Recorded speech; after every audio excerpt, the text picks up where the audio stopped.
I'm on Wurundjeri land of the Kulin Nation. I'd like to acknowledge elders past and present, elders from other cultures, Aboriginal people with us today, and that this is and always will be Aboriginal land. So welcome everybody to this forum to introduce empowerment and participation, a guide for organisations working with children and young people.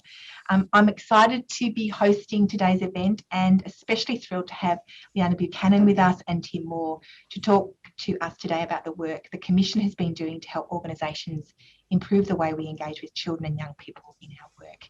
I'm also very excited to be able to hear directly from a couple of young people with incredibly knowledgeable perspectives on the critical importance of this kind of engagement. At the Centre, we have a long history of working with young people to support empowerment and participation. We recognise the importance of taking a client-centred approach in service delivery and design.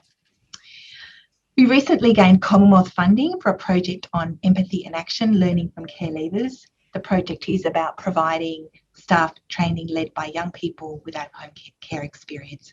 A group of young people identified this service gap and worked with the Centre to develop a successful proposal. Reggie Chan, a young person at the Centre who you will meet today in this forum, is leading this work at the Centre. This project will see young care leavers under the auspices of our learning and development team develop a training package for mental health workers to highlight and advise on the unique experiences of care leavers and how practitioners can best support them. This project literally could not have been done without the insights, knowledge and input from this group of young people, and I'm eternally grateful to them for all their work that they do with us and for us. We are also supporting our child and family services sector through improving their approach to empowering young people through the work of our Outcomes Practice and Evidence Network, or OPEN. We're being regularly contacted by organisations wanting us to help them embed client voice as a whole of organisation priority and to evaluate the effectiveness of their approaches. We regularly talk with young people about their experiences in care, and in the past have sought their advice about the kinds of skills residential care workers should have as part of a project to inform a capability framework. We're currently recruiting participants in our Voice of Parents project. This is a groundbreaking project initiative where the Centre is engaging with parents who've had experience of the child protection and child welfare system in a co-design approach. The Centre is particularly proud of our Young Leaders Collective, which launched in 2018. This initiative recognised that young people are the experts in their own lives, not a truer word, and they know what works for them and what needs to change, and the influence that they can have on policy and service design is unbelievable when it's done properly. Young people have told us they want to be embedded in this work. They want to have multiple opportunities and ways of contributing to the goals of the Centre, and they want to lead projects with our support.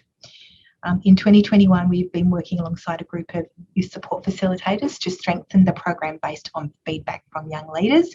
We're very excited at the potential of this work and to create meaningful empowerment and participatory opportunities for young people.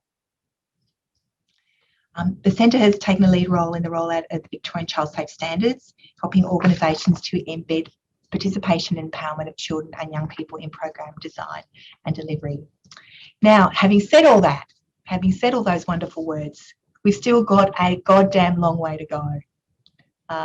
Nice for me to have given you a long list of what we're doing, but we all know that. And I want to remind us of that, and I'm really hoping Liana will too. I know she will, as a wonderful friend and ally of this work. But this brings me to the work of the Commission. I just want to say thank you to the Commission because they approached us to have this forum, as always, to get the word out there about this work, which is so critical. So let me talk a little bit about this. So leading this cultural change, the cultural change around young people having a voice, is Liana Buchanan, Principal Commissioner for Children and Young People, who's done so much through her inquiries and investigations and also through the implementation of the Victorian Child Safe Standards and the reportable conduct schemes, in putting a spotlight on the experiences of children and young people in Victoria. Liana has been the Victoria's Principal Commissioner for Children and Young People since 2016 and is also a part-time Commissioner for the Victorian Law Reform Commission As Principal Commissioner, she is responsible for promoting children's rights, regulating organisations that work with children to prevent child abuse, and monitoring services for children and young people, including those in out-of-home care, child protection and youth justice systems. It's also my great pleasure to introduce Kirra Elisa, who will share the spotlight with Liana today. Kirra is a lived experience consultant and advocate with Berry Street's Wide Change Initiative, and also sits as a member of the inaugural Commission for Children and Young People's Youth Council. Kirra's key areas of expertise are in mental health, homelessness, and ensuring that young women and girls have the skills and strength to challenge rape culture and keep themselves safe. So, over to the two of you to present to us today, and welcome and thank you for being here. Thank you so much, Deb. I too would like to acknowledge the traditional owners of the lands on which we're all respectively sitting. I'm on the lands of the Wurundjeri people of the Kulin Nation, like Deb, and I pay my deep respects to the elders past, present and emerging. I'm really pleased to be here, and I do want to thank Deb and the Centre and Georgette and everyone for including us and kind of giving us this chance to share some of what we've been doing. I'm also pretty pleased to be able to speak and give some intro comments along with Kyra, who, as Deb said, is one of the experts who sit on our Commission for Children, Young People Youth Council, and who's been working with us for over a year now. Kyra was one of the inaugural members of the council. And Kyra is going to talk a bit from her perspective about why empowerment of children and young people is important. From my point of view, some of you know, I started out as a lawyer. You can't really completely get away from your training. So I think about the obligation to give children agency and voice, and children's rights to have a say, to participate. They're, of course, set out in the UN Convention on the Rights of the Child, Article 12, in case you need that reference.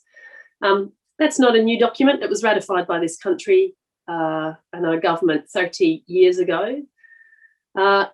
A little bit more recently, some 50 to 60,000 organisations in Victoria also have an obligation to make sure that children are empowered, that they've put in place strategies to empower children because of the provisions in the Child Wellbeing and Safety Act. And in particular, number 7 in our Child Safe Standards, Child Safe Standard 7. On one level, actively engaging children and young people can sound straightforward. I know that the people who are on this call today are amongst those who are already converted. I know I'm preaching to the converted because you've voted with your feet or your buttons and you've logged in today. I know that you get that child participation is important, and I know that you probably get at least some of the reasons, if not all the reasons why. But unfortunately, in my role as Children's Commissioner, and as Deb said, I've been in the role for 5 years now, I don't see the kind of commitment that you've shown translate to a whole of agency commitments in a consistent way across any sector, even sectors that have such a strong focus on children and young people as the sectors that most of you are part of. Deb mentioned some of our systemic inquiries, and I might just quickly touch on those, though it's not our oversight work that we're really here to talk about today.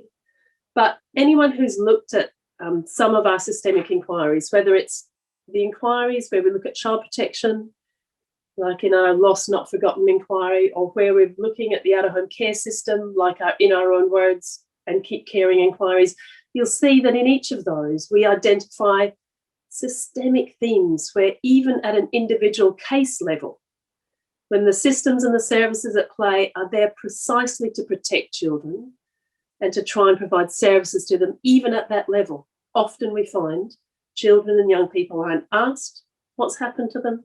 They're not asked what they want. They're not asked the way they would like to see their future pan out. even at that level, let alone at the level of empowering and building children's perspectives and influence on the way those organisations work.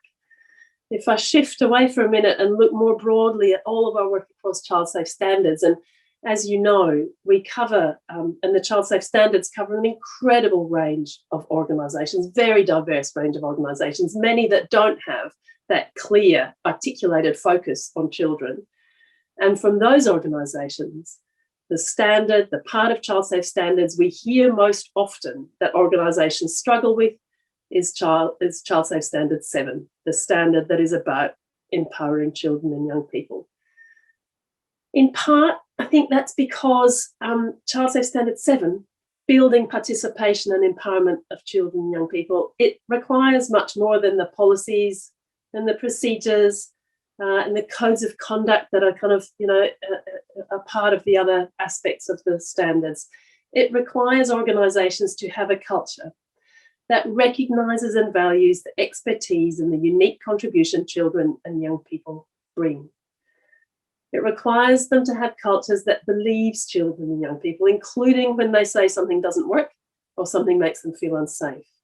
It requires culture in organisations that are prepared to take additional time and effort to engage broadly with children, with diverse needs, diverse backgrounds, diverse perspectives. And it requires organisations to be genuinely willing to change and improve in response to the feedback that they get.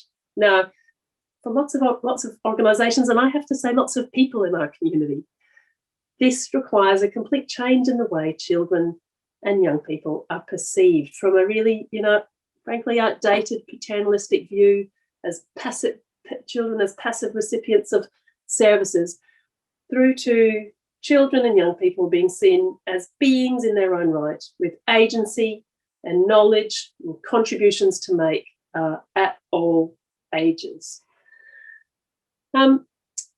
We also often see at the Commission empowerment and participation of children treated as a kind of a nice to have, or as something that's just too hard. It requires kind of too much work or effort for minimal benefit. Of course, as lots of organisations, including the Centre, including some of your organisations have learned, the opposite is true. The reality is that involving children and young people in your organisation in a way that opens you up to their perspectives, their insights, their advice, their challenges, it makes for a stronger, better organisation. That's certainly been our early experience at the Commission, and I don't pretend we're far down that path. It's early for us. But so far, that has absolutely been our experience, and I expect it will just become more so. So I'm not going to talk a lot about the resource. You'll hear a bit today from a couple of the Commission staff about the resource, and also from Tim Moore, who worked with us on this resource. We set out to partner both with the Uni of SA and Tim, and also with the New South Wales Office of the Children's Guardian, because we kept hearing these questions about, we don't know where to start, we don't know how to put it in practice, or we do have some good child empowerment approaches, but we want to keep embedding it more. We want to spread it to other parts of our organisation where people don't feel as confident.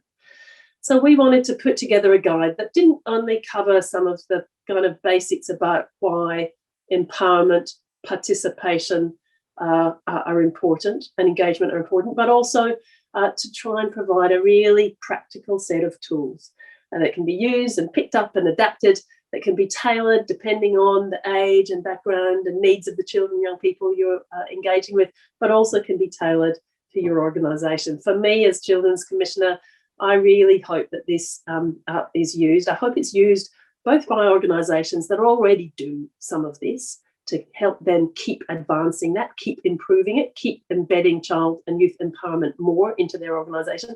And I hope it's equally useful for organisations that are really just beginning that journey. I'm very excited about the conversation today. I'm very keen to hear everybody talk. But I have to say it's now my very particular pleasure to hand over to Kirra. As I said before, Kirra is a member of the Commission's Youth Council. She has completed a Diploma of Community Services and works as a lived experience consultant for Berry Street. But Kirra and her inaugural Youth Council members, as I've already alluded to, have been pretty phenomenal in working with us over the past year, in absolutely leading some of our work, particularly some of our engagement work during COVID, but really kind of continually advising us, pushing us, challenging us to see things differently, do things differently, and then working alongside us and with us in partnership as we take on some of those ideas. So no more from me, over to Kirra, so that we can hear from some of her expertise on young people's participation and empowerment and why it's so important. Over to you, Kirra. Thanks, Liana, and thanks everyone. It's so exciting to be speaking here with you all today. You may hear my cat in the background with some background noise, so I'm sorry about that. So I got asked to reflect on first of all, what disempowerment feels like, and then talk about the value of lived experience and also a bit about the Youth Council. So I think not being involved feels very frustrating, because as a young person, we are often not even involved in our own lives and can have our power, choice, and our autonomy taken, especially being a child and a client of a system.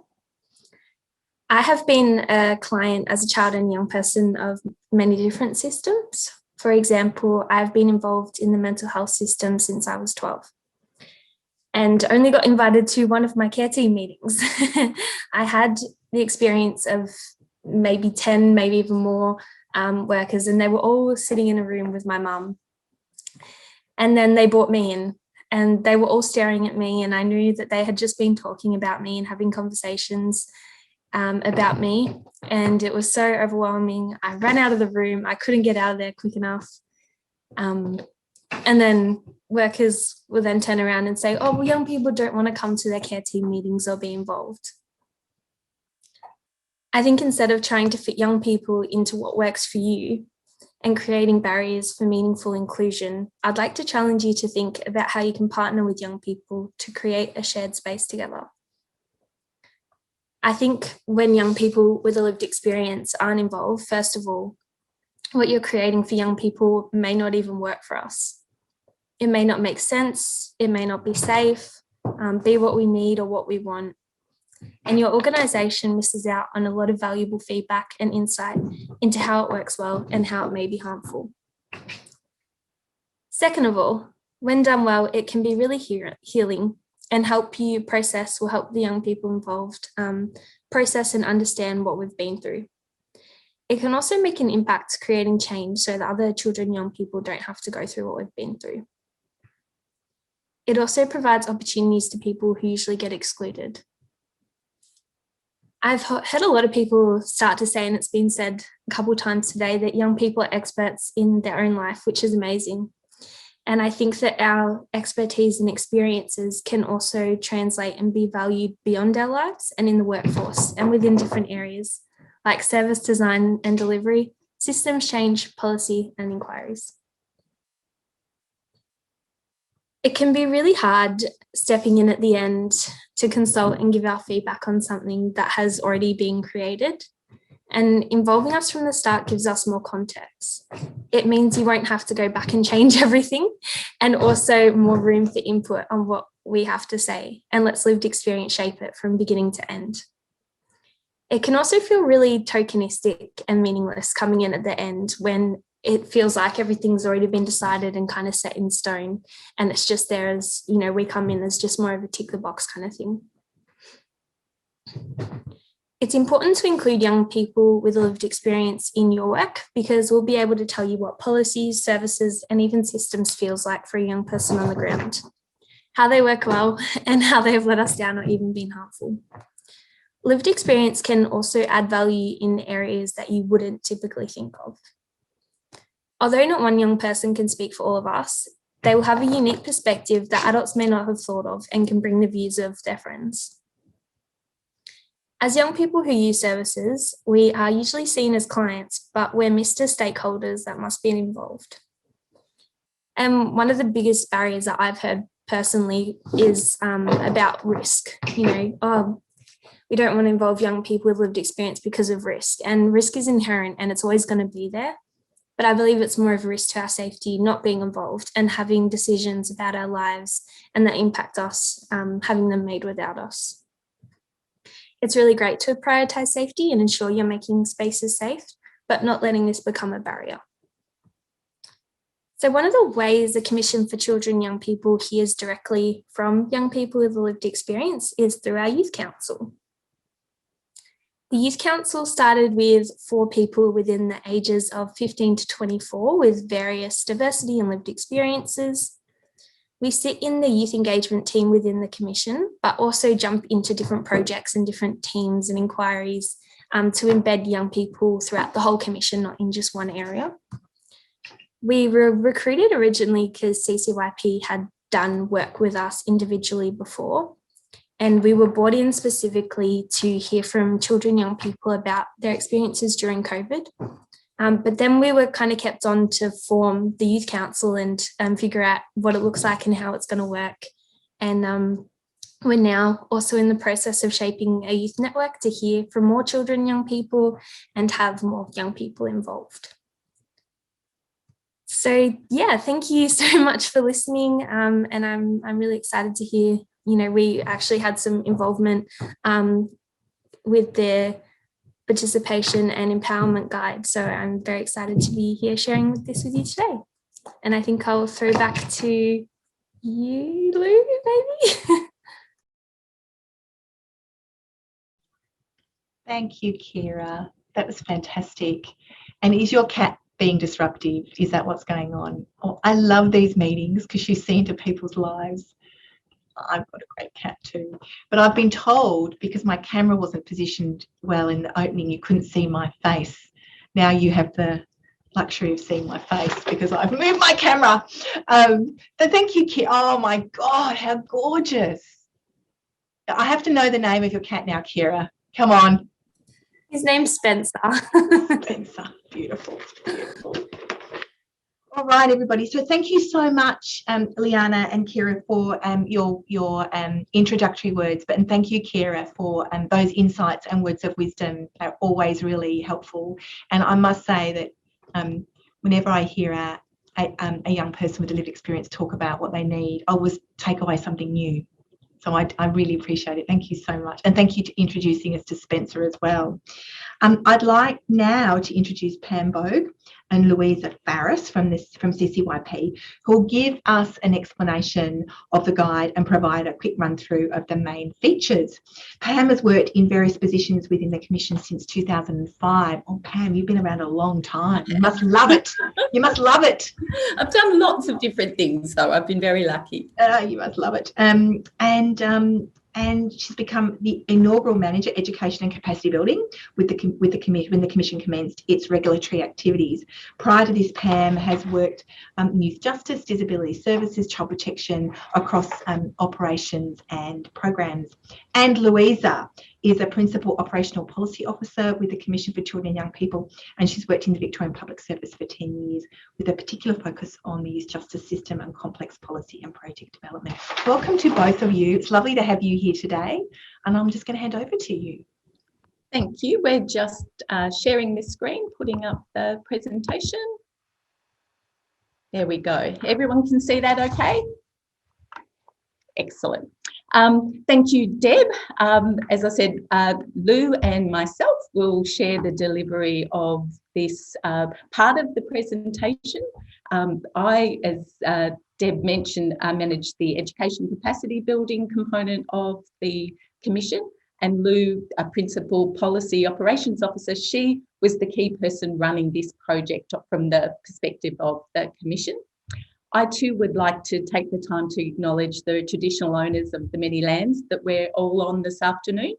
I'm in the city on the land of the Wurundjeri people of the Kulin Nation, and I pay my respects to their elders, past, present, and emerging, and any Aboriginal people with us here today. So Lou and I are going to take the next few minutes to give you a high-level overview of the different elements of the resource that we would like to highlight. And I understand everyone has been provided with a link to the resource, so you can play along at home, so to speak. Followed by that, our associate in the development of the resource, Associate Professor Tim Moore, is going to present on how the tools within the resource can be tailored to different types of organisational environments, and in your case, for organisations with a particularly high level of responsibility for children and young people. So going on to slide 2. There we go. Since 2016, as we said, Victoria has had child-safe standards that have required organisations working with children to have strategies in place to empower them to meaningfully contribute and participate in decisions that affect them. This really illustrates children and young people's voices matter in organisations.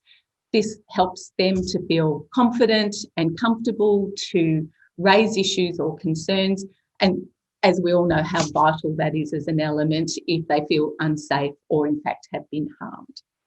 So the Child Safe Standards recognise this is a fundamental right. There is unique insight, capabilities, experience and perspectives, applying a different lens around what safety feels like from a young person's perspective in an organisation. And these incredible perspectives are a benefit to the whole organisation. It's not a tick box process of we consulted with children and young people. It's accepting that their views are really, really powerful. And I think Kirra really illustrated that in her presentation. But we also know that they can feel disempowered when their voices are not sought, not listened to, or not given due weight. But where to start? Organisations have consistently told us over the years that they find this standard particularly tricky. And as Liana mentioned, we partnered with New South Wales to try to maximise that harmonisation across a national perspective of achieving compliance with this standard, and then working alongside with the University of South Australia, the resource development sort of unpacked over the last 12 months.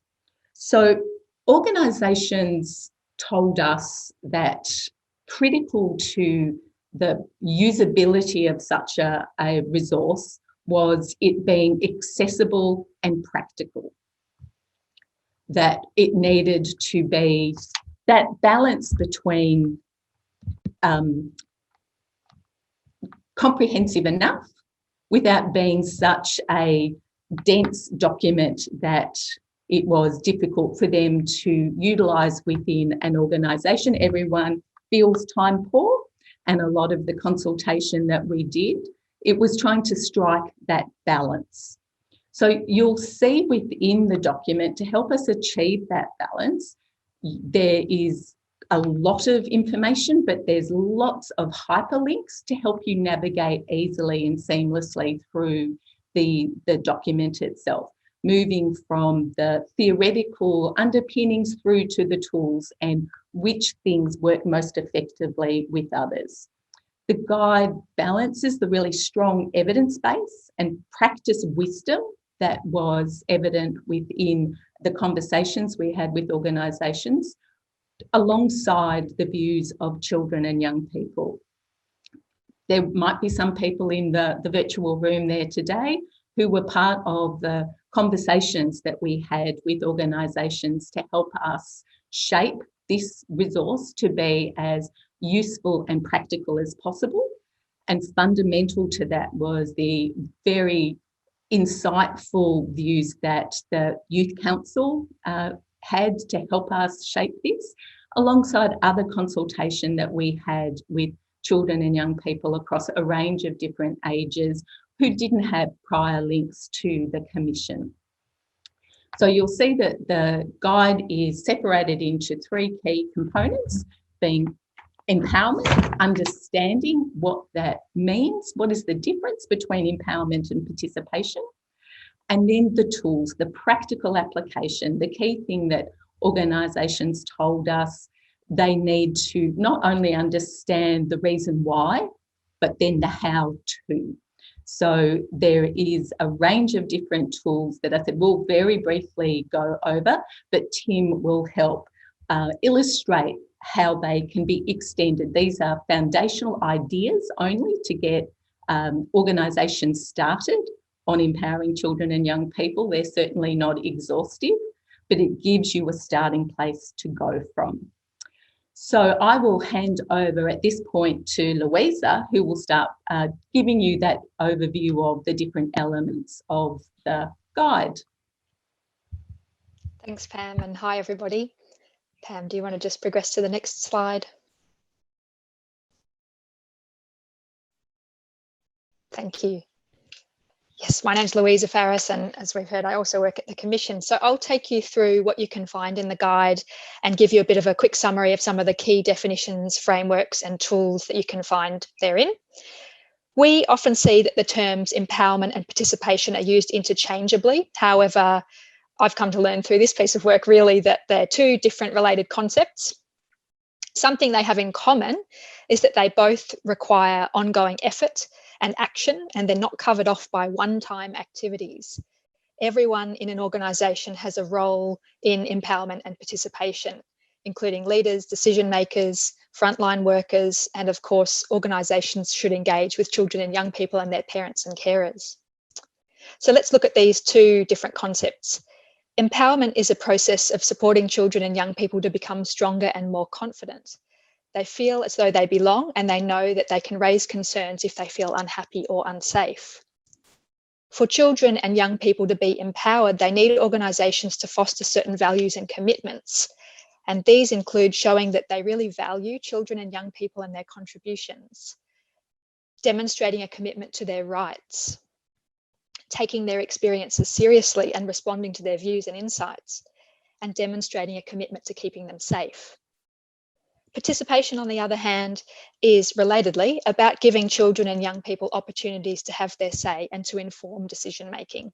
And this requires organisations to listen, to hear, and to make appropriate changes based on what they've heard. Next slide, thanks, Pam. The guide outlines the link between empowerment and being a child-safe organisation. So what does that look like, that relationship? By empowering children and young people, child-safe organisations aim to strengthen safety by helping children and young people to become more resilient, to help them identify risks and know what to do if they feel unsafe, and to develop confidence in the organisation to seek support if they need it. The guide provides a theoretical framework for empowerment, explaining the elements that organisations will need to work on. And these include developing an empowering culture, fostering empowering relationships among children, so within peer groups, but also between the adults and the children and young people in the organisation. Building children and young people's awareness, skills and knowledge to recognise unsafe situations and raise concerns, and supporting meaningful positive participation in the organisation. So there we kind of see how participation is an element of the broader empowerment concept. We heard from children and young people through this process that isolated or token efforts don't make them feel safer, and they can be seen as insincere and disempowering.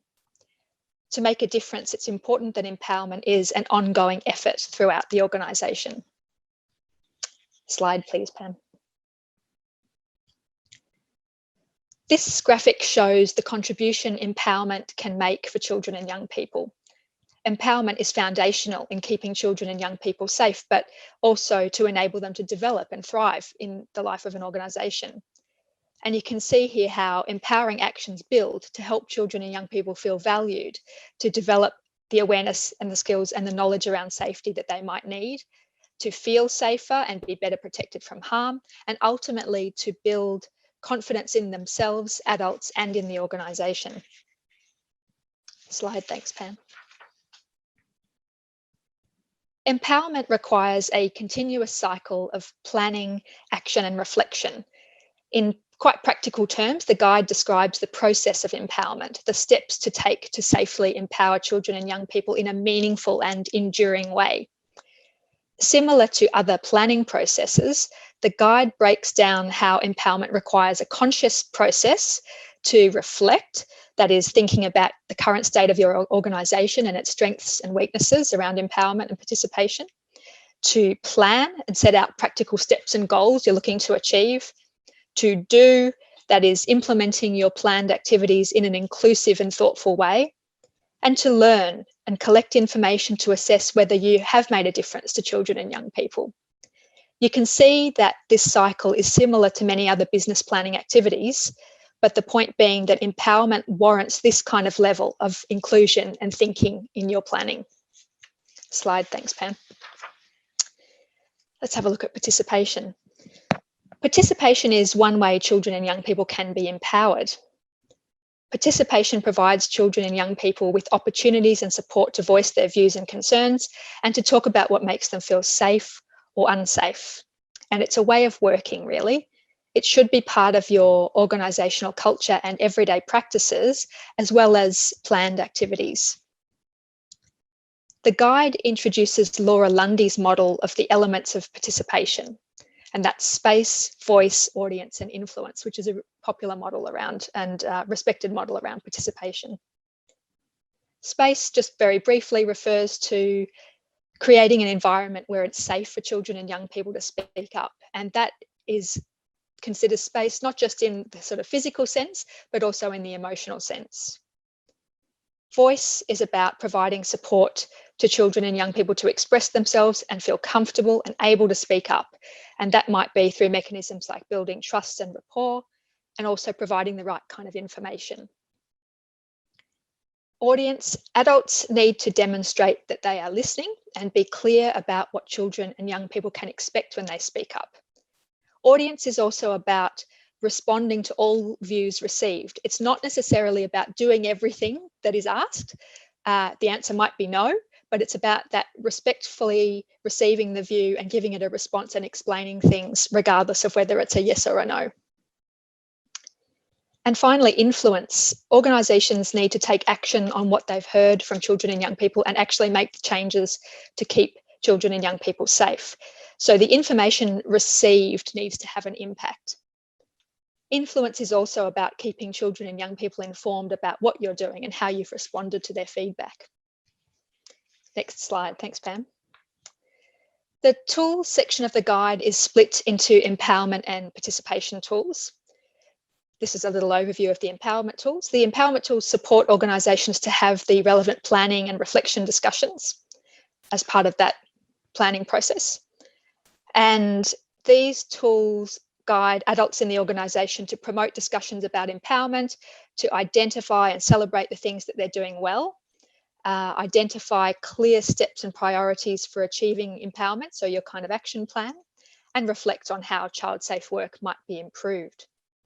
It is recommended that organisations bring children and young people into each stage of the planning and review process. This is a part of embedding empowerment and participation as practices. Next slide, thank you.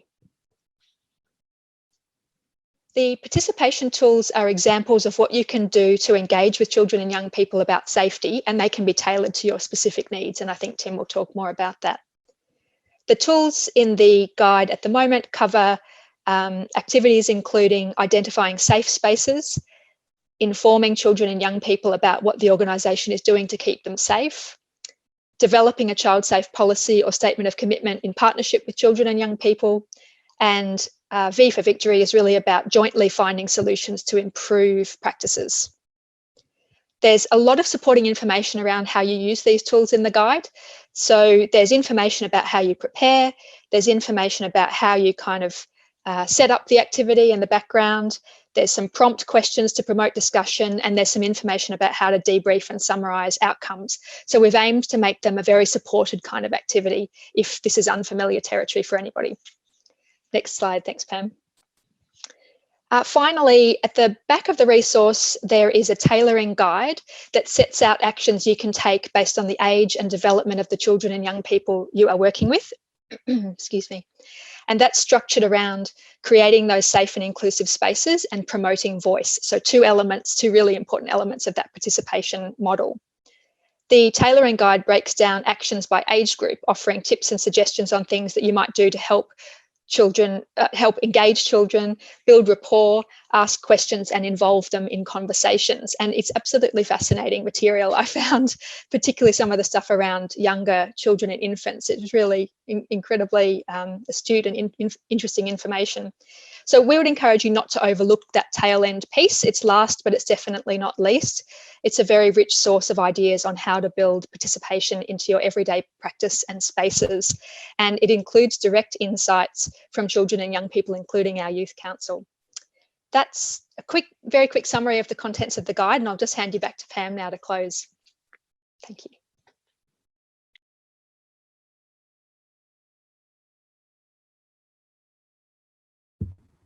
Sorry, not my normal laptop. Mute and unmute weren't being terribly cooperative. So thank you for that. We're just going to wrap it up and hand over to Tim, but we just want to encourage anyone who hasn't gone to the Commission's website that we have a range of different resources there and have promotion of information sessions and other guidance that is available. Subscribe to our mailing list and you'll make sure that you get the EDMs that will highlight any new activity, informational guidance available, or you can call us either through that contacts number, the 1300 number there on the screen, or email us with any questions around the standards or other matters about child safety, and we would be very happy to have a conversation with you. So that's us all wrapped up. Thank you, Deb. Thank you, Pam. Thank you, Louisa. I'm always struck when I hear you speak about there is some simplicity in this. I mean, I don't want to oversit, but there is some simplicity in doing this. We just need to get everybody to do it. And I'm really grateful for your work because I actually think you do create work that enables people to feel that this is something they can do. Particularly, you mentioned younger children. So I think that I just want to say thank you, Pam and Louisa and Liana, because I think that it's frustrating in a way because actually there is some simplicity in this. There's some complexity, but there's also some simplicity. So I want to say thank you. It's always terrific hearing your work and just the realisation it's doable. So thank you so much. Now I'm going to introduce Professor Tim Moore. It's fantastic to be able to introduce what I consider a long-term friend of the centre. Tim is familiar to many of you. He gets around and has done lots of work in this arena. He's the Deputy Director of the Australian Centre for Child Protection in the University of South Australia. Tim has more than 2 decades of experience in the child, youth, family and community sectors. He has a PhD and a Masters of Child Adolescent Welfare and a Masters of Youth Studies. He's worked with a range of consultancy companies and as a researcher since 2005. Tim has been engaged particularly on projects around children, young people and families and their voice, and has done some work for us a couple of years ago around asking children in residential care what type of workers they wanted. So we love Tim's work. Today, Tim will be providing tailored suggestions in relation to empowerment and participation in the context of out-of-home care, foster and residential care environments. So over to you, Tim. Lovely to see you. Hi, everyone. Let me see if I can share.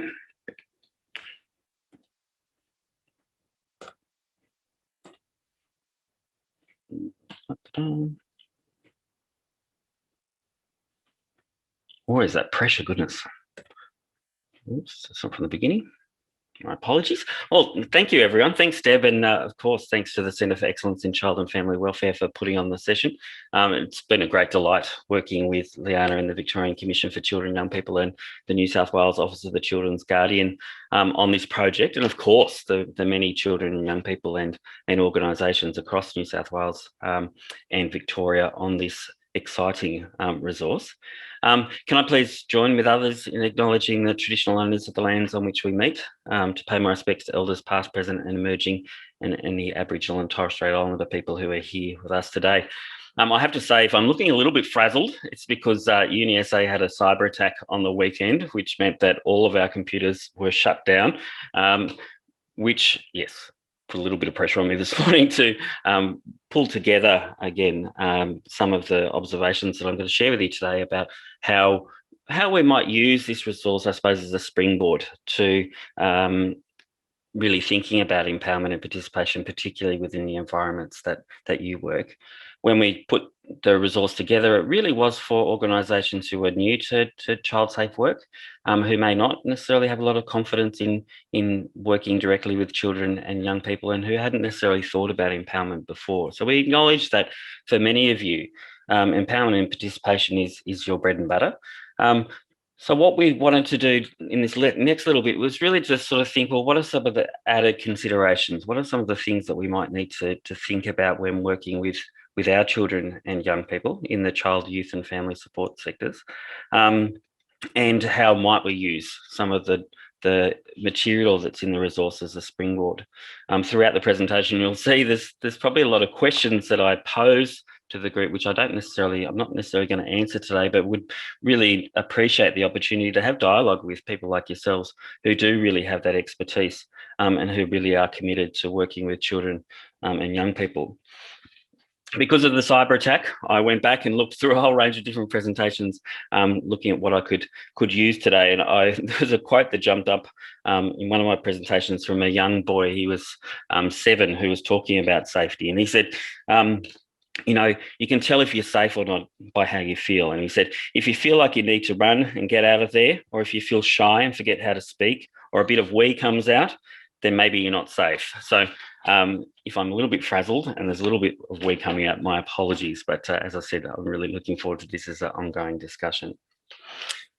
So when we were putting the resource together, we were really mindful that there's a lot of resources that are around that focus on empowerment and participation, but not many that really focus on how we improve children and young people's safety, and how we reduce risks, particularly of sexual abuse and other forms of harm in the work that we do.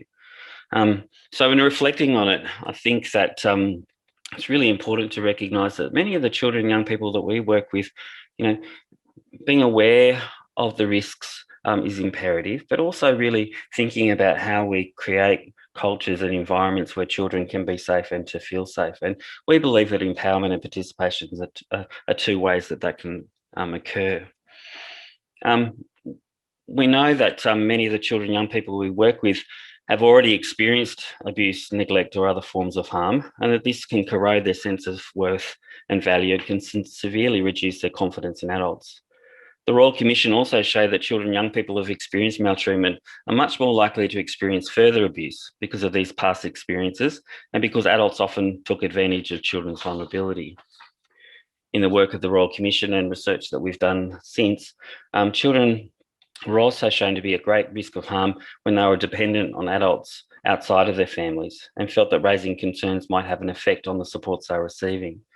In addition to understanding, reducing and responding to abuse or harm, child safe work, I think, also really needs to focus on that second bit around improving children's sense of safety and their wellbeing. And I don't need to tell this audience, but obviously we've known for quite some time that unless children and young people feel safe and experience safety, a lot of the things that we're trying to do with them won't work. So, for example, in residential and out-of-home care areas, if we're wanting to create therapeutic environments for children and young people, if they don't feel safe, the services and supports won't stick. They won't be able to grow.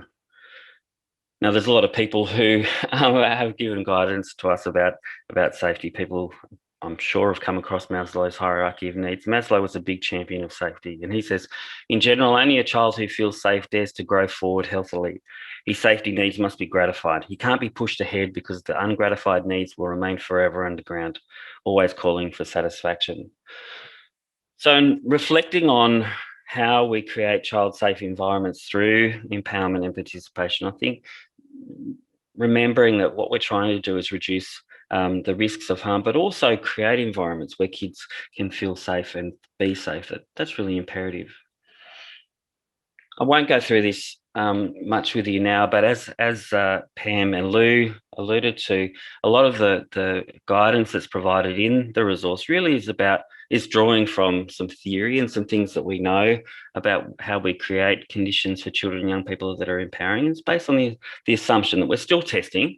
The kids who are empowered, the kids who have a say, are able to identify risks a lot earlier and are able to seek out support from adults who can help them. In all child safe organisations, we need to provide children and young people the opportunities to build skills, connections and confidence, and empowering practice and participation are two good ways of doing that. As I alluded to before, I think it's particularly important for us who are working with vulnerable children or children and young people who've had tough backgrounds, that they are given opportunities for this kind of work. Now, just quickly mention that before I go on too much further, I've said the V word a few times today, the vulnerable one. In some work that we've done recently with children and young people, they've said to us, actually, don't call us vulnerable. We're actually full of strengths, and we've got a whole lot of amazing things that are going on within us and around us. Don't write us off as being vulnerable or innocent or naive or easily exposed, etc. But I think what we need to be doing is recognising that there are some innate things that we need to respond to for children and young people, but also we need to think about what is it around children and young people that reduces their safety as well. And throughout the presentation, some of the questions that I'm going to pose really focus on that aspect too. Working. Right.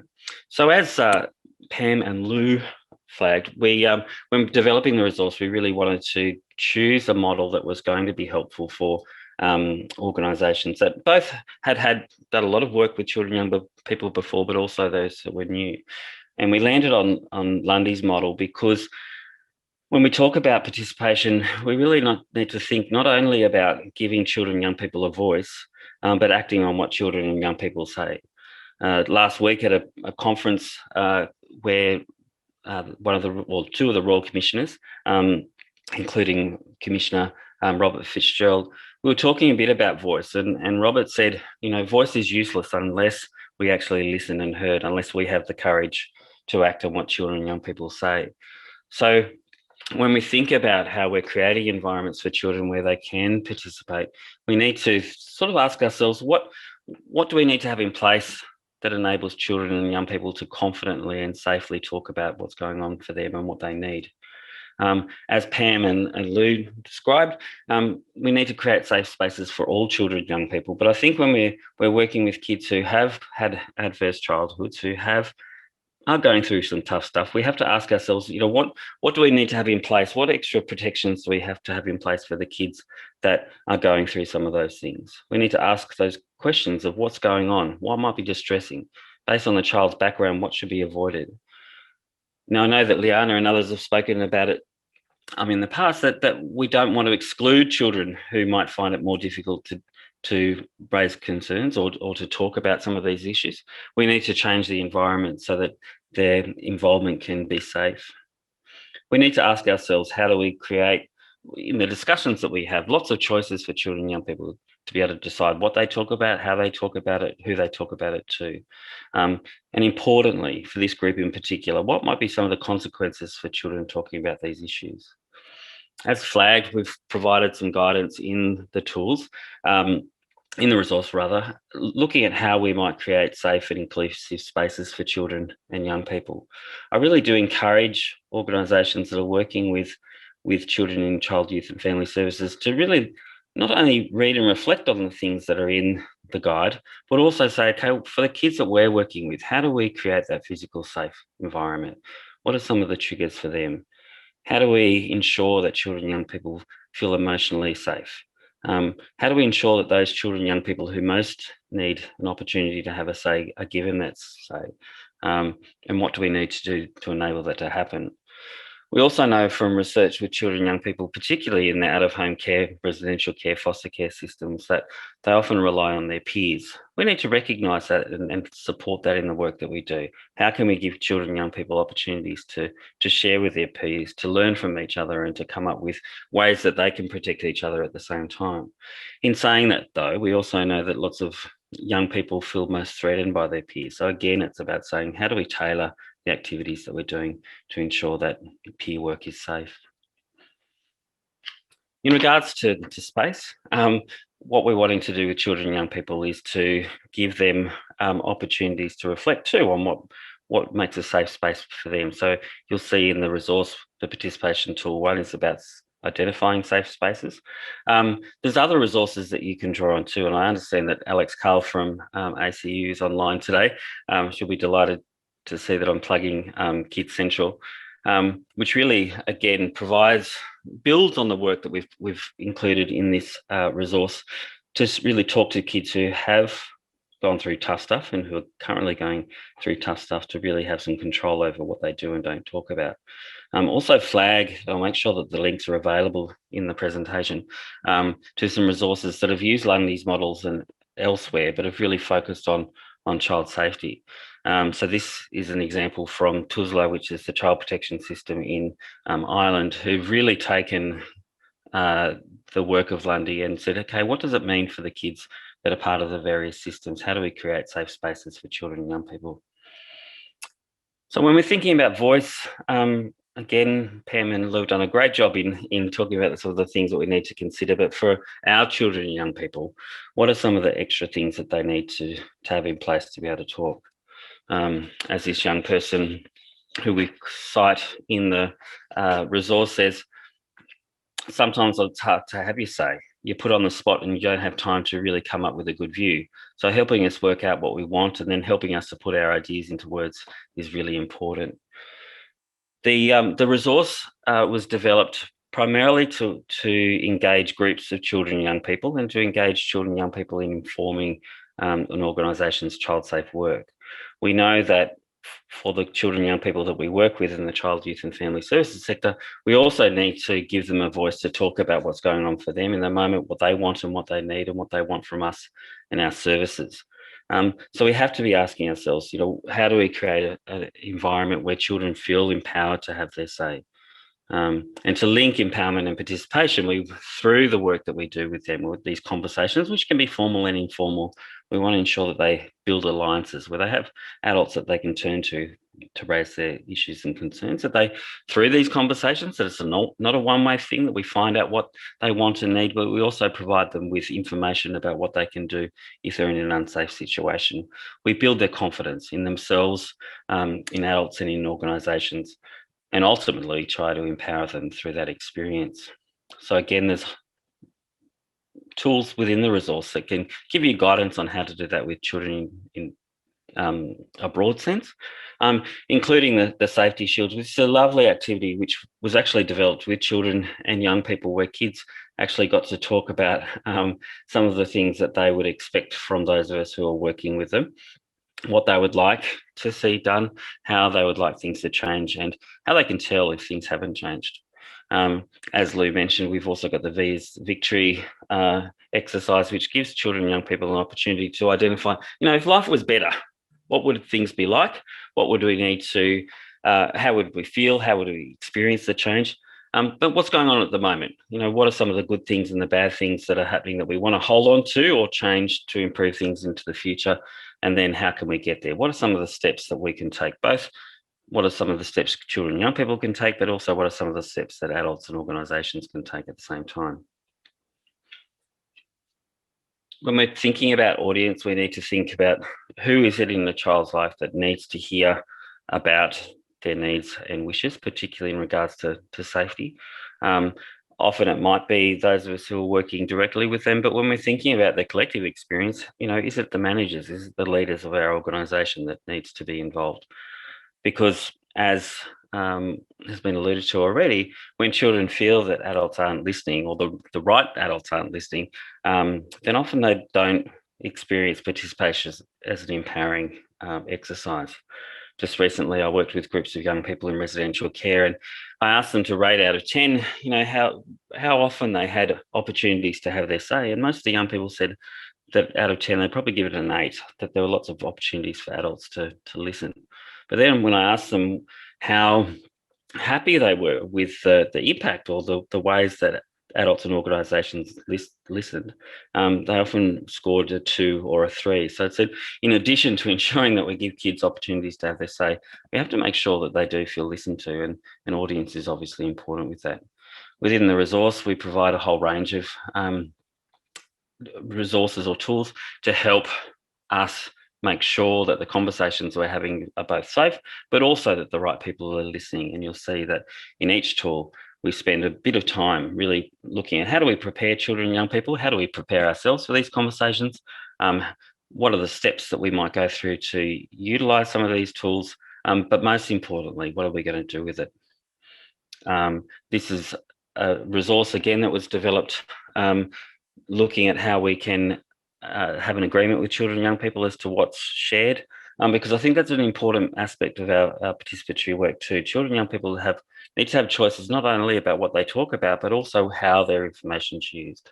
Now, sometimes people within the child, youth and family sectors go, oh, you can't talk to kids and ask them what they want done with the information because, if there's mandatory reporting requirements and the like, there's really not much choice and control. My response to that is, well, let's talk to children not about whether we pass on their information, but how we do it. How can we support them? How can we empower them when there are things that we need to do? And this is a tool that can support that occurring. Finally, in regards to influence, as has been mentioned a number of times today, children and young people feel disempowered. Young people can feel less safe and have less confidence in adults and organisations if they believe that what they've shared isn't being acted upon.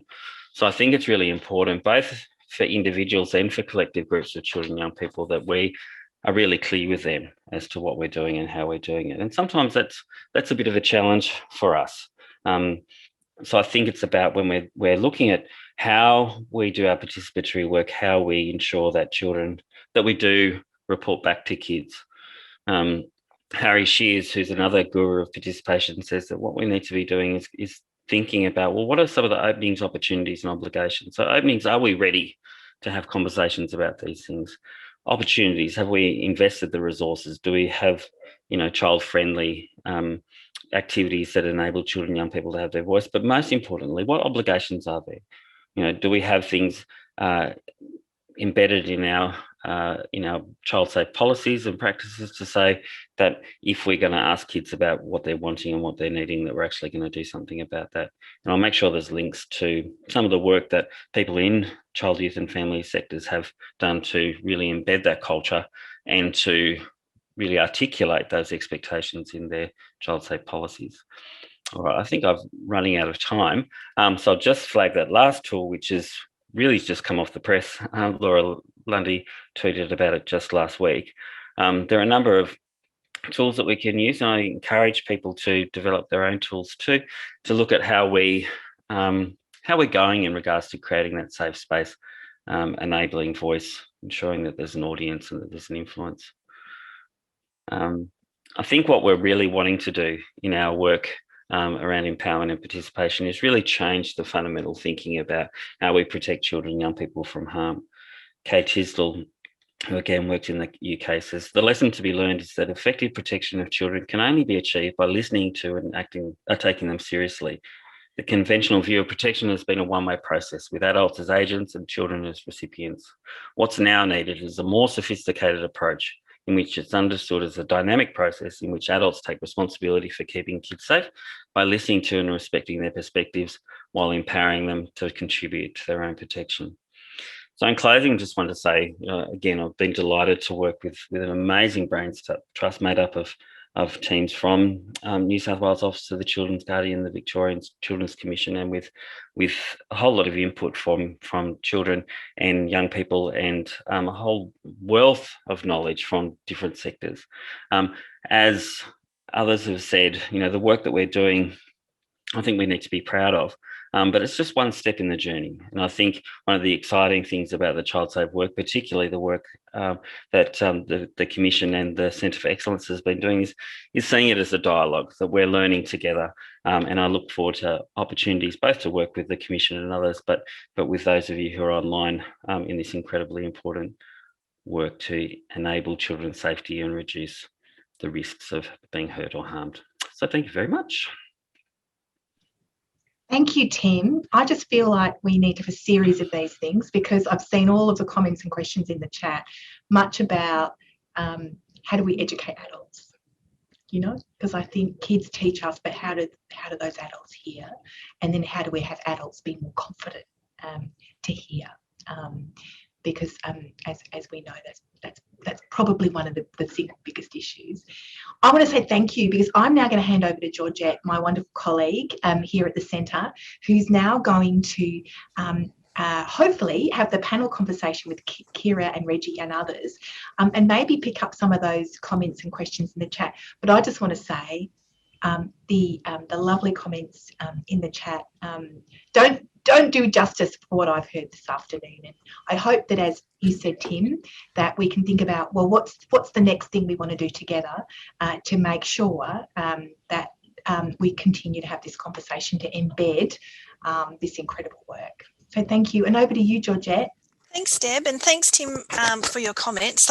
Before I open questions to the panel, I'd just like to introduce a new panelist, a participant that we haven't met before, and that's I'd like to welcome Reggie. So Reggie is a queer, non-binary person of colour and comes from a lived experience of out-of-home care, mental health, and being LGBTIQA+. Reggie is passionate in advocacy, studies film, and spends their time playing video games and listening to music. So Reggie, I might start with you, and just reflecting on what we've heard from Tim, Liana, Kyra, Pam and Louisa. I'm just wondering, how can you tell, as a young person, how can you tell that an organisation listens to young people, and what to you distinguishes an organisation that has a youth focus and one that doesn't?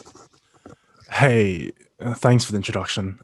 Thank you all for the wonderful presentations you provided. To answer your question, Georgette, I think the biggest thing that I realized growing up through the out-of-home care sector and living in Melbourne, going through youth homelessness, going through the severe developing mental illnesses, is that when organizations don't, I guess, acknowledge young people for the contributions that they can provide, the biggest problems that I've noticed is that a lot of young people go through a lot of stuff to deal with in the first place, first of all. And if organizations don't provide that support that they've been funded to provide, that they've been given, I guess, resources to provide, you're pretty much setting up a young person for failure. I think the biggest problem we have one of the biggest problems we have in, I guess, our society is that over generations, and I'm not even talking about our recent modern Western civilization, we're talking about from generations of people way before us, is that young people are never really heard for what they can contribute. For a long time, I believe society, especially in Western society, used to have this notion that young people are seen and not heard. And I know that our civilization and our people and everyone that we're working with is trying to kind of shift away from that focus, I think. And I think that's a really, really, really good thing for young people in itself. But we still fail young people in several ways. And by giving young people the opportunities to have a voice, first and foremost, is one of the best ways to, I guess, promote that kind of coherence and support that young people need. I've witnessed a lot of my friends who have self-harmed and have ended their lives because mental health organizations don't provide the support that they need to keep them alive. And, judging from my experiences, I feel like the organizations here present today are hoping to advocate to make change possible and hopefully make things better for these young people. But there is still a long way to go. I hope that answers your question. Thanks, Reggie. Kyra, I'm wondering if you've got any comments about, how can you, as a service user, I guess, and a young person, how can you tell if an organisation engages with young people? Yeah, first of all, I just want to say, Reggie, I completely agree with everything you've said, and that really resonated a lot with me as well. I think that it's important that organisations not only listen to young people in spaces like this, but listen to the young people that you're working with and actively learning and seeking feedback from them, because, like I said, they are key stakeholders and they have so much expertise that everyone can learn from. And yeah, when I say that, it's not about holding lived experience higher than other qualifications or expertise, but it's just knowing that you know, the experiences and what we've learnt through living through it is just as valuable as other forms of expertise as well. Yeah, I think finding different ways to hear from young people, not expecting one way to work for all young people, and just doing kind of what's easiest for you, but stretching yourself, going outside your comfort zone and thinking, how can I hear from young people who don't usually get the space or don't usually get the access to space, and how can I make that look differently? I think the time to build safety and trust, which Tim talked a lot about, that's in the resource. It's so important that the process isn't extractive for young people. So just going in and hearing young people's stories and then taking away, because it actually has a really big emotional toll on us, and we don't just get to walk away from that conversation. You know, we have to, you know, look after ourselves and still live through our experiences as well. Thanks, Kirra. I think you've really picked up on the themes of our discussion today, and I'm particularly interested in your comment about, you know, you need to, as organisations, we need to think about what works for young people, not works for us. I think that's really insightful. So I'm wondering, Tim, if you got any reflections on that point. Yeah, thanks to Kirra and Reggie for your comments. Kirra, I disagree a little bit with one of your statements around that children, young people with lived experiences, views shouldn't be promoted above others. I actually reckon that they do. You know, if we're going to have a service system that is there for children and young people to protect you, to give you the best opportunities in life, then it has to be driven by what you want and what you need. You know, we're not going to be able to do much. We're not going to be able to achieve much if you're not partners in it. So I really think that's invaluable. I think that when we're working with children and young people who have experienced stuff, we need to ensure that we give them the space to grow. And we also, to be able to do that, we need for them to also feel dependent on us too, if that's what they need. Or at least for things to be interdependent, where children and young people know that they're going to be supported, whether they're going to be safe and that they're going to be empowered. We haven't been able to spend much time today talking about empowerment, but I encourage people to read those sections of the resource, which is really about saying, how do we build confidence amongst children and young people? How do we ensure that children and young people have got the skills and knowledge and what have you to protect themselves, but also to be the best that they can be? So alongside our participatory work, we need to think, well, how is it that if children and young people come into our work, how do they come out with new opportunities, to grow, with a sense of healing and a sense of confidence, not only in us and our organisations, but within themselves and their futures too. Thanks, Tim. I think that's a really important point, and that's something that we're definitely exploring here at the centre with our Young Leaders Collective, and how the participation itself, apart from the insights gained, but how that process is of benefit and really is of benefit to the young people who are participating. I'm wondering, Liana, if you've got any comments about that sort of participation process with children and young people. I think if you're engaging in a process that is about building participation, at some level, and I saw a comment in the chat that, you know, part of the shift that is happening, but that we need to happen, is to shift from talking about giving children and young people voice to making sure that voice results in action. Tim talked about some of that as well. And kind of a lot of the content in the guide is about, it's not just about hearing, it's about hearing and acting, which doesn't mean, again, I think Lou said this, it's not about doing everything that you hear. You can't often act on every single suggestion or piece of advice or input, but you've got to be prepared ultimately to share some power. And I think, you know, that's an exercise for kind of leadership and organisations. It's an ongoing exercise that we at the Commission are kind of, you know, interrogating ourselves about. But actually, if you're if you're going to have meaningful participation of children and young people in your organisation and the way it works and the way it runs, then you've got to be clear about how you're going to take on board what you hear and what you're going to give up. And that, you know, different organisations, different roles, there'll be some limits to that. And it's really important that you have that upfront conversation with the children, young people you're working with, I would say.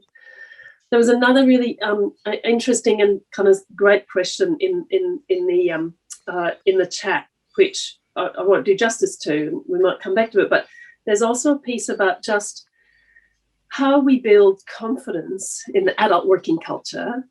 And for me, it's partly about confidence, but it's also actually how we build the expectation.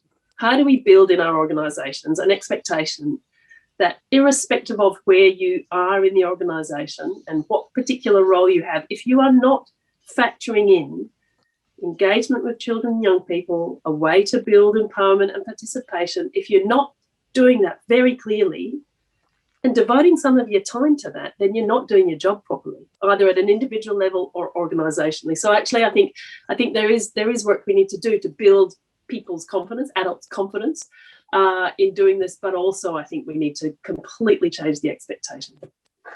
Yeah, I think that's key, Liana, and you know, I think it was you touched on it, this idea, or not was, and Kirra, this idea of risk and not wanting to further traumatise or talk about sensitive topics, but actually, you know, your research, particularly Tim, really focuses on, well, you do, you know, as long as it's done safely, and you've really considered why you want, you know, what are the objectives, and have really thought through that, it's actually enhances safety. So, Tim, have you got any reflections on that point?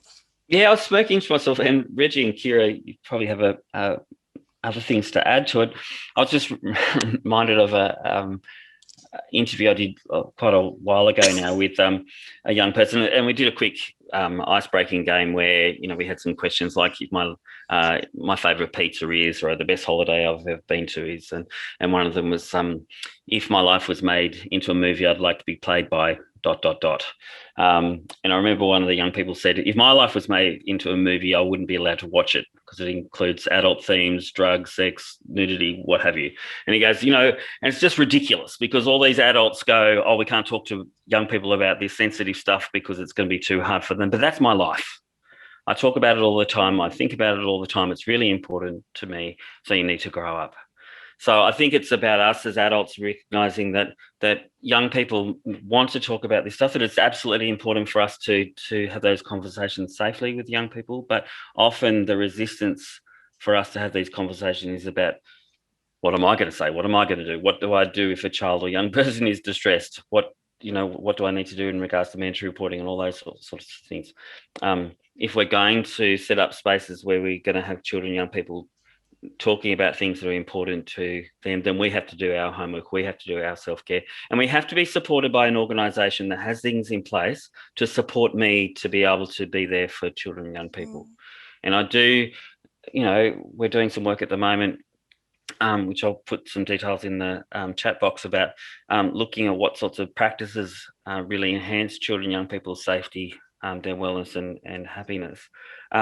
And in that, we talked to workers, particularly including workers in residential care, who said, you know, after the Royal Commission and the like, we're actually more anxious about having these relationships with young people. We're more anxious talking to them about stuff that's important to them because we don't want to be seen in the wrong light. What we need to do is create the conditions in organisations where we have some of those boundaries in place, but we're doing a lot of supervision, where we're doing a lot of support, where we're having reflexive conversations amongst ourselves to say, how do we do this safely? How do we ensure that all the great stuff that's in place to ensure that kids are safe isn't impeding our core work and the work that we need to be doing with children and young people, because that's the last thing that we want to be doing, is setting up greater barriers and distance between us and the children and young people with whom we work. That's so important. Reggie, have you got any comments around that? So that what are some of the attributes, for example, you would like to see in a worker, or, you know, in a professional who's interacting with young people, about how they take the time to listen. And I think the really important point is, and Liana raised it, is, you know, how can we be really clear about what we can and can't promise, what we can and can't deliver, but acknowledging the issues and concerns that are being raised. I think it's very important to be upfront about your expectations and anything that you can and can't do. Young people are incredibly, really intelligent, and I think people often forget that, is that, you know, young people as young as, you know, 7 or 8. Like I was a Cub Scout leader, which is like the 8 to 10-year-old mark, and they pick up on a lot of things that we as adults don't pick up on, you know. And I think when it comes to like providing a service or working directly with young people, I think the biggest thing is trying to understand that your life, your trajectory and your life is on a completely different path to what a young person may be facing. Most young people that I grew up with, you know, went to high school, went to university and did all that kind of stuff. I kind of went on a different path. You know, I ended up homeless at 18 after, and, you know, leaving foster care. And that was never ideal for me, you know. And a lot of the youth services that were providing support for me at the current time didn't acknowledge that, or didn't recognize, you know, I think it's changed now, but they didn't recognize the disadvantages that a young person in out-of-home care would be facing, you know. And I think when it comes to providing like a service to young people, know that you're not perfect as well. Like, you're not, no service, no youth service is perfect. It's not going to fulfill every criteria that you're set out to achieve, right? But being upfront and being honest about what service you are trying to provide and how you can go about it, and maybe have a game plan on like what happens when a young person falls through the cracks. You know, what do you do then? What can your organization do to help this young person who's fallen through the cracks, and go from there, I guess. You know, I think it's really hard when you're a young person, you don't really know of the services that are provided, that are out there. You know, I didn't find out about, like, I found out like when I was like 23 about a grant I could have gotten from the government for moving out of home care into like private accommodation, all that kind of stuff. I didn't know about that. No one told me about this kind of stuff, you know. And I think that's where that system lets you down, is that it doesn't tell you, and it's not really well advertised. So I feel like if you are providing a service to a specific demographic, that you need to provide some kind of at least marketing around it to understand that, yeah, this is the service we're providing and here's how we're aiming to achieve it. And I think that's great comments and insight, Reggie. And I like your point about, you know, really thinking through what are some of the issues that potentially, you know, could be raised, and what are some of the thinking through some of the concerns that could be raised, and what can be our response, and so we're more prepared. Kyra, have you got any I'm noticing the time, so I might see if you can give us some final thoughts or comments. That's a lot of pressure. I think that it's okay to make mistakes, and just like Reggie said, being transparent and saying, actually, no, I made a mistake there. I'm really sorry. How can I do better next time? And then that also models to us, you know, what to do if we make a mistake, and that making mistakes is okay and we don't have to be perfect. And I think it's great to do some awareness raising as long as there's enough services out there, because it can be really disheartening and frustrating when you do reach out to a service and it's a 6-month waiting list and there's no room or there's no beds. And I think that it's important to take that into consideration. You know, there needs to be enough services for the young people who need them. And again, that's, I guess, coming back to being upfront about what you can and can't deliver, you know, you personally, but also as your organisation. Liana, have you got any final comments? Also a lot of pressure. Well, maybe following from Kyra, I think there is, you know, don't be afraid to make mistakes, because you will. I mean, I love the Tim's conversation, and we heard it from Kyra as well, the hesitance around talking about certain things, asking certain questions of young people. We've been beautifully challenged about that at the Commission. Back when we were doing our inquiry into young people's experience in care, the young people we were working with to design our approach said, you're just protecting yourselves. You're not protecting us. As Tim says, we live with it.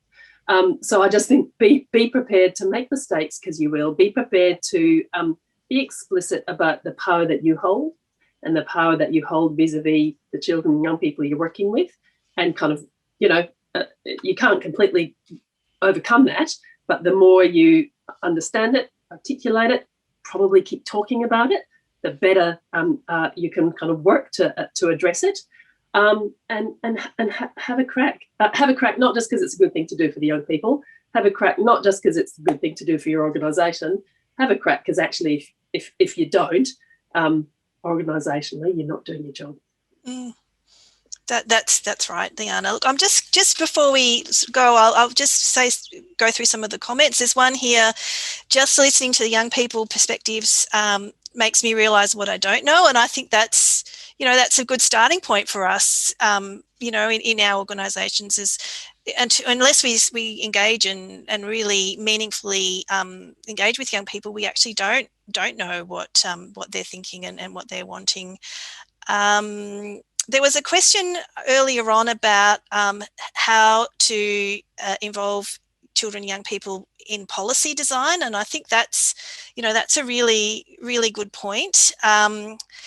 We don't really have time to sort of go into that, but I think that's something that a lot of us struggle with, particularly those of us who are not in direct youth-facing or child-facing roles, but what we're doing actually has a very big impact on children and young people. Actually, we've got a few minutes, so Reggie, I might just throw to you on that one, because I know you've been quite involved sort of in more strategic and policy discussions. Hey, so I think when it comes to involving young people in policy, the best thing you could do is formulate some kind of plan. So the Center for Excellence in Child Family Welfare actually started a Young Leaders Collective, or when I was a part of a Young Leaders program back in 2018, where they basically they went through different organizations. They recruited people through, like, young people through different organizations. I was recruited through I think I did a Deb Ball in 2017, and they reached out to me and said, would you like to be a part of this program where you come together and work on something that like a personal development type of gig for yourself, where I eventually gave on talks at the Wheeler Centre and the Melbourne Museum. I gave talks, and that was really empowering for myself. But I think what led to that was the idea that as this program, while you are fueling young people to provide them with personal development, you're giving them an opportunity to contribute to policy. And I think, there's not enough youth programs out there that are designed to gather information about like young people's ideals and, I guess, life experience. But it's also important not to be tokenistic about it as well. Like, you're not just hiring a young person to be like, oh yeah, we just need your advice, but we'll only call you once a week, once a month, or once every 3 months. You want your program to be running and remunerating young people appropriately as well, giving young people money, because rent and bills isn't going to pay itself, so young people, especially young people who have are in the early years of adulthood, I think giving them an opportunity to speak and contribute to some of these policies and something I think that's what the center does really well, is that it provides a platform for young people to talk about these things, like giving myself the ability to write a policy about remunerating young people in out-of-home care. That was a really powerful step forward, because I've never written policy before and I was so scared, but I did it. And I think giving young people the developmental opportunities to learn how to write policy so they can make a massive difference to the other young people who are left behind, who are falling through the cracks. So I think the best thing I could say is work with a team of other youth in your organization about developing a program that you can gather around and get young people to work on together, so you can build something and make sure they get paid for it. That's it. Thanks, Reggie. Look, I've just noticed the time, so I think we'll wrap up. But thank you so much for our panelists. It's been amazing, and so many insights. And look, we could continue this discussion, I think, for a lot longer. So I encourage everyone to read the guide. It's fantastic. There's some really great tools in there. So thanks to Liana and Tim for all your work, and Pam and Louisa. I'd like to really thank Kyra and Reggie for their insight and their input today. today. We will be circulating the slides. We've recorded today's presentation, so we'll make that available as well. And thank you again for everyone for coming along today. It's been really fantastic.